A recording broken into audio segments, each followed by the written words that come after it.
రైతు కష్టాలు తెలిసిన కూటమి సర్కార్ కాలువలో ఆధునీకరణకు నిధులు మంజూరు చేసిందని గోపాలపురం టీడీపీ ఎమ్మెల్యే మద్దిపాటి వెంకటరాజు అన్నారు. తూర్పుగోదావరి జిల్లా కొవ్వాడ కాలువ ఆధునీకరణ పనులను ఆయన ప్రారంభించారు.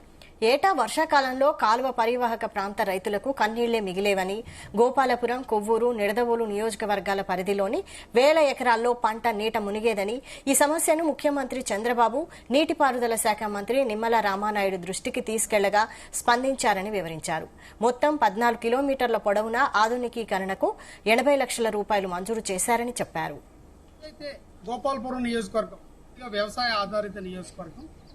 ఇలాంటి నియోజకవర్గంలో కొవ్వాడ, తాడిపూడి, ఎర్ర కాలువలు ప్రధానంగా మాకు నీటి వనరులుగా ఆధారంగా జరుగుతున్న వ్యవసాయంలో ఇక్కడ గత 15-20 ఏళ్లుగా కనీస పూడికి తీతలు కూడా తీయకపోవడం వల్ల ఈ మొత్తం కూడా మునిగిపోయి పంట పొలాలన్నీ నాశనం అవుతున్నాయి. సుమారుగా ఒక అంచనా ప్రకారం ఈ గోపాలపురం నియోజకవర్గంలో 6,000 ఎకరాలు ప్రతి ఏటా నీట మునిగిపోతుంది.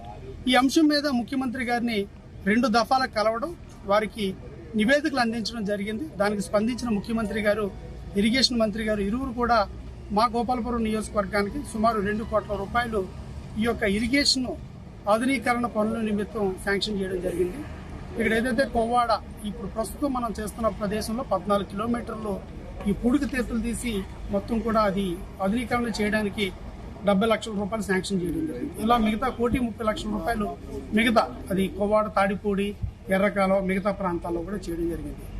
ఇది తాత్కాలిక ఒక మరమ్మతులాగా చెప్పొచ్చు, తాత్కాలిక ఉపశమనం.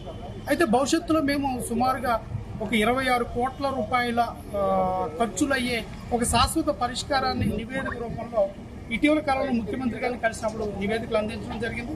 వారు కూడా చాలా సానుకూలంగా స్పందించారు. త్వరలోనే అవి కూడా ప్రారంభమై మరో పక్కన ఎర్ర కాలువకి కేంద్ర ప్రభుత్వం ద్వారా కూడా నిధులు తెప్పించాలని